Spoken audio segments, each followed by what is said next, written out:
Olá a todos, eu sou Augusto, pastor aqui na Igreja Batista Manancial, e que bom que você está aqui. Hoje a gente vai dar continuidade na nossa disciplina Doutrina de Deus, e agora a parte 2, né? A gente já tem gravado aqui a primeira parte desse conteúdo, e agora a gente vai dar a continuidade dessa disciplina. Relembrando aqui alguns temas importantes que falamos durante a parte 1, né? A gente falou um pouco sobre a revelação de Deus dentro da doutrina de Deus, né? Quem é Deus, o ser de Deus, como Deus se revelou a nós. Falamos também um pouco sobre outras visões, né? Outras religiões e filosofias, como o panteísmo, o ateísmo, deísmo e politeísmo. E a gente também pensou um pouco sobre a revelação de Deus, né? A forma que ele se revela a nós através das Escrituras, como nós podemos conhecer a Deus através das Escrituras. Finalizamos a primeira parte do nosso conteúdo falando um pouco sobre a essência de Deus, né? Aspectos da essência de Deus, como Deus é Espírito, Deus é vida, Deus é único, Deus é eterno e Deus é perfeito. Falamos sobre isso, foi o assunto dessa primeira aula, né? Estou dando aqui um panorama para você que não assistiu, e eu também te incentivo a dar uma olhadinha aqui. Você vai achar esse conteúdo, é só você assistir. Agora a gente vai dar a continuidade, tá? Pensando dentro desse mesmo contexto, desse mesmo aspectos, né? Nós vamos continuar vendo, na verdade, como Deus se revela a nós. E hoje eu quero falar um pouco sobre a revelação de Deus, né? A forma que ele se faz conhecido através do seu nome, né? Os nomes de Deus também nos ajudam a entender melhor quem Deus é, e isso é maravilhoso. Então a gente vai conhecer um pouquinho, tá? Então vamos lá. Conhecendo os nomes de Deus. Os nomes atribuídos a Deus pelas Escrituras Sagradas nos ajudam a conhecê-lo um pouco mais, pois na cultura hebraica os nomes tinham uma grande lição com o aspecto da personalidade e do caráter da pessoa, tá? Então é sobre isso que nós vamos falar. Como nós vamos ver os aspectos da personalidade de Deus, o seu caráter, através do seu nome. E aí a gente vai falar alguns nomes aqui, claro, né? Não dá para colocar todos aqui, mas nós vamos falar sobre alguns e entender um pouco sobre os nomes de Deus dentro desse contexto, tá bom? O primeiro nome que eu vou ressaltar, que vai aparecer aí na tela para você também, é Elohim. Elohim está citado aqui em Gênesis 1, 26, né? Que significa o forte, o poderoso. E olha que interessante, aparece mais de 2.500 vezes no Antigo Testamento. Logo de início, em Gênesis 1, 1. É claro que nas traduções fica um pouco difícil da gente perceber, devido que é traduzido como Deus ou Senhor, né? Mas se pegássemos aqui o original, iria estar ali o nome Elohim no lugar da palavra Deus, e nós teríamos um contexto assim um pouco melhor, né, dentro do que a gente está falando aqui. Mas essa palavra aparece no versículo de Gênesis capítulo 1, versículo 1. No princípio criou Deus, aqui seria Elohim, os céus e a terra. Aí é um nome que significa forte, poderoso, e aparece muitas vezes no Antigo Testamento. O segundo nome que eu vou citar aqui, talvez seja o mais conhecido por todos, é o Iavé. Iavé, né? Essa pronúncia acabou se perdendo com o tempo, então nós não sabemos de fato como que se pronuncia, né, o nome de Deus, devido a ter se perdido com o tempo. Existe uma teoria que fala que talvez seria como se fosse o som da respiração, né? Quando nós expiramos e expiramos, mas isso é uma teoria, não tem uma base tão sólida para isso. Também é interessante pensar, tá? Mas Yahvé, de fato, é o mais conhecido de todos. Aparece aqui cerca de 7.500 vezes no Antigo Testamento, né? E essa pronúncia se perdeu com o tempo, como eu já disse. Então, é bastante utilizado. Qual é o significado de Yahvé? Né? Significa que as traduções vai trazer como eu sou o que sou, né? Ou o eu sou. O primeiro texto que nós vamos ver que aparece aqui, e é interessante pensarmos nisso, está lá em Êxodo 3, versículo 14, que é um texto onde nós vemos aqui melhor essa questão e vai aparecer quando Deus se revela a Moisés através da sarça ardente, né? E ele fala: eu sou o que sou. Bom, outro nome também muito conhecido aqui, utilizado nas Escrituras, é o Adonai, que significa Senhor, Mestre, né? Então, essa já não aparece tão constantemente, mas alguns textos, como lá em Isaías 6:1, ali também seria Adonai, também mostra, né? Mais uma característica do nome de Deus, através, na verdade, mais um aspecto, né, da pessoa de Deus através do seu nome que é revelado a nós. Por isso que é importante conhecermos um pouquinho sobre essas questões dos nomes de Deus. Passando aqui, nós também temos os nomes compostos de Deus, né? Então, por exemplo, El Shaddai, que significa o Todo-Poderoso, vamos ver lá em Gênesis 17:1. Temos o Jeová Jireh, que é o Senhor proverá, lá em Gênesis 16:13, né? Só para entendermos melhor aqui, Jeová Jireh. Jeová seria a tradução que ficou mais conhecida de Iavé, né? Então aqui nós temos o Jeová, ou poderia ser chamado de Iavé Jireh. Mas Jeová ficou aqui essa tradução do Iavé e a que mais utilizamos, né? Por exemplo, Jeová Nissi, o Senhor é minha bandeira, Êxodo 17:15 vai falar um pouquinho sobre isso. E aí nós temos o Jeová Shalom, né? Shalom é mais conhecido. Shalom significa paz. Quando usamos Jeová Shalom, estamos falando do o Senhor é a paz, ou o Deus da paz, que está lá em Juízes 6:24. Tá? Então, esses são os nomes de Deus aqui. Claro, um panorama, né? Você pode pesquisar mais sobre isso, procurar outros vídeos ou literaturas que vão explicar melhor sobre isso, para você entender que Deus também foi se revelando através, né? Foi se tornando conhecido através dos seus nomes, né? E também outros aspectos que nós vamos ver agora. Por exemplo, nós vamos falar um pouco agora sobre os atributos de Deus. Os atributos de Deus também são alguns aspectos que nós entendemos que foi a forma de Deus se revelar a nós, né? Então aqui, atributos de Deus são características próprias de Deus, ou seja, aquilo que ele revela, na verdade, aquilo que revela quem ele é em sua essência e como ele age. E a gente pode dividir esses atributos em duas partes para entendermos melhor, que seria atributos comunicáveis e atributos incomunicáveis, tá? Isso vai nos ajudar a entender melhor essas características, né? Essa revelação de Deus através dessas características que ele coloca para nós aqui. Então vamos lá. Falando um pouco sobre atributos incomunicáveis, né? O próprio nome já diz, incomunicável, não tem a possibilidade de comunicar, né?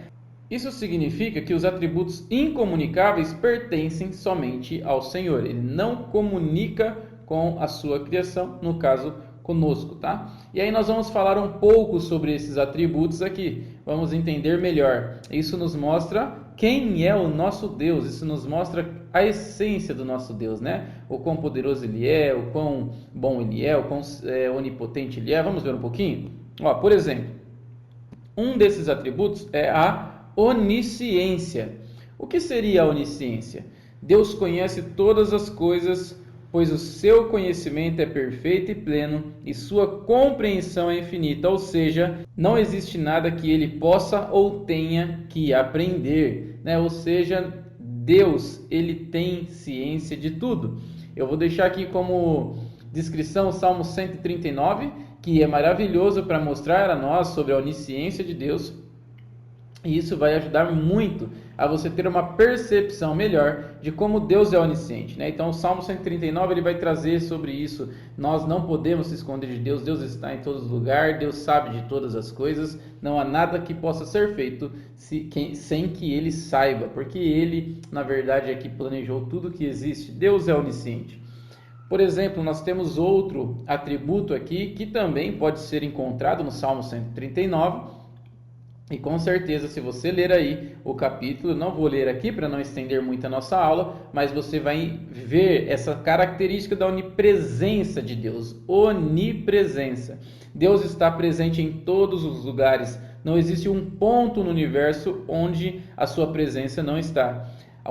A onipresença não significa que Deus está contido em sua criação, mas que Ele está presente em todos os lugares ao mesmo tempo, porque Ele é onipresente, né? Parece até redundante ficar falando isso, mas de fato é isso que significa a onipresença. Salmo 139 vai nos trazer o texto, né? Nos lembrar do texto, dizendo: olha, como poderei fugir do Senhor? Se eu colocar a minha cama no mais profundo abismo, lá está. Se eu subir no céu, lá Ele está também. Ou seja, Deus não tem como sair da presença de Deus, porque Deus é onipresente, Ele pode estar em todos os lugares, né? E isso também traz uma lição para nós, porque nós, como cristãos, entendemos que nunca estaremos só, já que Deus está em todos os lugares, Ele sempre está conosco, sempre está nos vendo, sempre tem sido nosso auxílio, e isso é maravilhoso, é algo que aquece o nosso coração.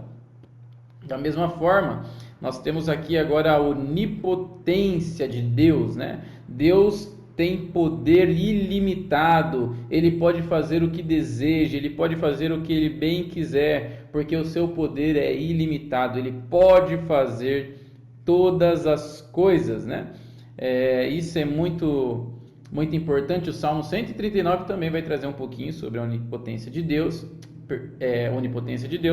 e Jó 42:2 também vai falar sobre a onipotência de Deus. Se você quiser, leia esse texto aí, dá um pause aqui na aula e leia o texto que você vai entender, mas o slide vai mostrar vários outros textos que você também pode conferir a onipotência de Deus. Isso também traz uma reflexão a nós, né? Se nós servimos um Deus que pode fazer todas as coisas, o que é impossível para Ele?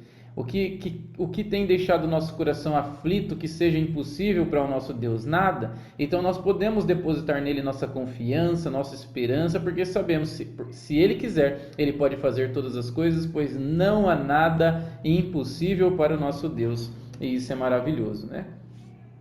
Outro atributo incomunicável de Deus é a eternidade.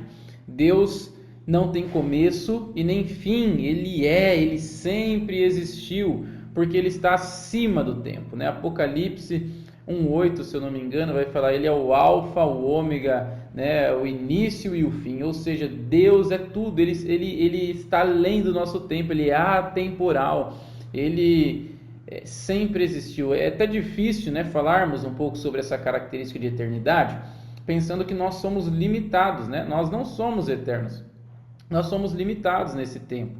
Então, para nós é difícil compreender, entender e às vezes até descrever a característica de eternidade. Mas Deus, Ele é eterno. Deus sempre existiu. E é isso que nós precisamos saber. Lá no Salmos 90, versículo 2, você vai encontrar isso. Como eu disse, Apocalipse 1:8, também você vai encontrar esse texto maravilhoso que defende a eternidade do nosso Deus. Dando continuidade, mais um aspecto que eu quero trazer aqui para você, né? Mais um atributo incomunicável que eu gostaria de trazer a você, é a questão da imutabilidade de Deus, né? A natureza, os atributos, os conselhos de Deus levam-nos a concluir que Deus não muda, permanecendo sempre o mesmo, sendo que nada lhe pode ser acrescentado ou tirado. Ou seja, Deus, Ele nunca vai mudar, né? Nós vamos ver isso de uma forma bem legal lá em Tiago 1:17. Deus, Ele é imutável, Deus não muda. E como que nós então entendemos textos difíceis, né, de explicar, que fala sobre que Deus se arrependeu de ter feito o homem, ou algum outro texto? Eu sei que em Gênesis aqui aparece, lá em Jonas também aparece, onde dar a ideia, né, que Deus mudou de estratégia, mudou de ideia, trazendo esse arrependimento.